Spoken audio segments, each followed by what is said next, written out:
Myself advocate ரஜியா Parveen. என்னுடைய client பார்த்தீங்கன்னா questioning அப்படின்ற ஒரு ப்ரொசீஜர்னா என்ன அப்படின்ற ஒரு டவுட் தான் கேட்டிருக்காங்க. அதை நான் இந்த வீடியோவில் எக்ஸ்பிளைன் பண்ணுறேன். இந்த மாதிரி சுச்சுவேஷனில் இருக்கவங்களுக்கு இந்த வீடியோ ரொம்ப யூஸ்ஃபுல்லாக இருக்கும். ஜென்ரலி கொஸ்டினிங்னு அப்படின்னா one of the court procedure தான் கொஸ்டினிங். சரியா? உங்களை வந்து கூண்டில் நிற்க வச்சு, ஓப்பன் கோர்ட்டில் கூண்டில் நிற்க வச்சு உங்ககிட்ட கொஸ்டின்ஸ் கேட்பாங்க.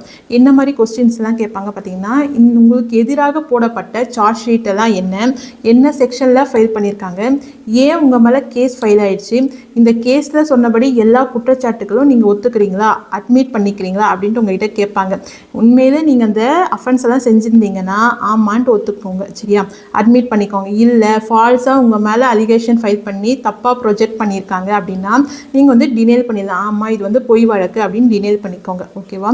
என்னுடைய வீடியோ பாருங்கள், ஃபைட் ஃபார் யுவர் ரைட்ஸ். என்னுடைய வீடியோ உங்களுக்கு அவேர்னஸாக இருக்கும்னு நினச்சிங்கன்னா ஃபாலோ பண்ணுறதுக்கு ஷேர் பண்ணுங்கள், சப்ஸ்கிரைப் பண்ணுங்கள். நெக்ஸ்ட் வீடியோவில் பார்க்கலாம். தேங்க்யூ.